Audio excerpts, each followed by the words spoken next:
or not. Proof of his commitment to reaching across the political divide was his willingness to nominate the leader of opposition business in the Senate for a top post at the United Nations and to throw the full weight of government support behind the campaign to have her elected. Also, his invitation to his principal political adversary, a former Prime Minister and still sitting opposition parliamentarian, to serve on a panel of eminent persons to advise him personally on the options confronting him in the throes of the worst economic recession known to modern man. David Thompson saw value in using all the resources available to his government to propel the country and its citizens. Indeed, last year he argued, and I quote, "This is the time to put Barbados first.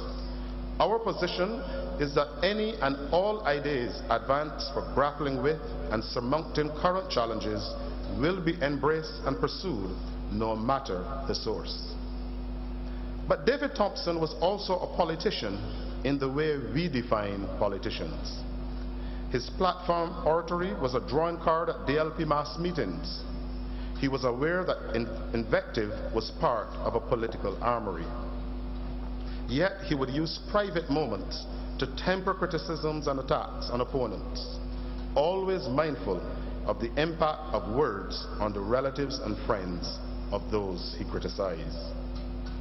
In response to my recommended onslaught on a person, PM Thompson would say, and I quote, "There's no need to destroy individuals. Remember, they have families too." And with a chuckle, he would say, "Let us just clip a wing or two." David Thompson was also a Caribbean man, a Caribbean leader. He had many friends in both governing and opposition parties throughout the region. He made many of these friends during the 14-year stint he spent in opposition.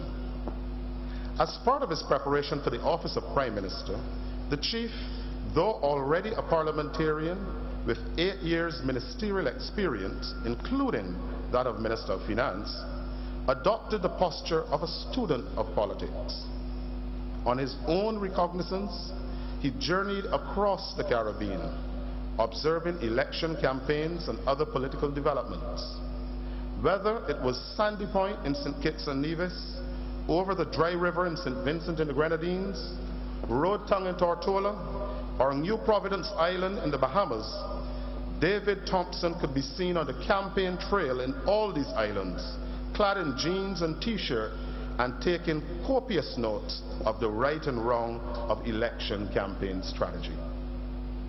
On such outings, he would make appointments with both government and opposition parliamentarians and assure them of his party's readiness to assume the reins of office and its unswerving commitment to the cause of regionalism. Little wonder, therefore, that on the morning of January 16, 2008, David Thompson was able to hit the road running, as it were, being on a first-name basis with every sitting Prime Minister and leader of the opposition in the Caribbean, and also being up to date on issues of interest and concern to the Standing Committee of Heads. Little wonder, too, that so many political leaders from all sides of the political fence in their own countries are gathered here this morning as one collective to honor a fallen brother. David Thompson had very clear ideas about the value of the Caribbean single market to the people of the region. He was also convinced of the importance of interregional transportation, which is why he kept Barbados involved in LEACT, even as others who needed it more were abandoning it. He never regarded smallness as a barrier to intellectual debate, but he recognized that in dealing with the international community, the Caribbean served itself best by pulling together its greatest talents in its service. And that was as true for West Indian cricket and the University of the West Indies as it was for bargaining on matters of trade with bigger countries. I recall his decision to fly into Guyana to calm the then raging Guyana-Barbados immigration debate. He said to me, quote, "We can't let emotional outbursts and misunderstandings destroy 100 years of unparalleled friendship and cooperation." End of quote. On another occasion, he opined that in dealing with differences of opinion among regional leaders, he would not be found guilty of shouting across the waters of the Caribbean Sea to a colleague. I recall his insisting that the Trinidad-Barbados Fishing Accord could ideally be handled through the strengthening of friendships rather than the signing of treaties.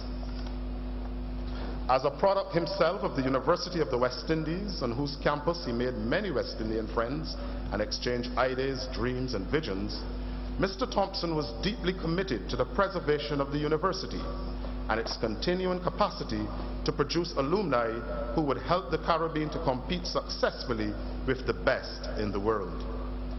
It was this insightfulness and a clear vision of needed enhancements to regional integration that garnered for David Thompson in 2.5 short years immense admiration and respect from colleague prime ministers and heads of government in CARICOM, Central, Latin and North America, Europe and Asia. Whether it was the issue of regional air transportation, coordination of meaningful relief to the people of Haiti, or U.S.-Caribbean relations, the views of David Thompson as Prime Minister of Barbados were eagerly sought and became germane to the quest for solutions. I well recall earlier this year when Chairman of Virgin Atlantic Airways, Sir Richard Branson, cancelled meetings in Asia and flew back to London to meet with Thompson, saying in his correspondence, quote, "It is an opportunity not to be missed." End of quote. We in Barbados, like many other countries in the world, are experiencing difficult times, due in part to the global financial fallout which impacted our major trading partners beginning in late 2007. It is a measure of David Thompson's transparent approach to governance and the extent to which he provided a listening ear at home and abroad that he enjoyed the confidence of business leaders in Barbados. They rallied to his call not to resort to layoffs as their first course of action. Saving jobs, he quotes, should be part of national commitment. The effect has been that unemployment levels have risen in Barbados only marginally compared to other countries. He enjoyed the tradition of leaders of the Democratic Labour Party in exemplary relationships with trade unions.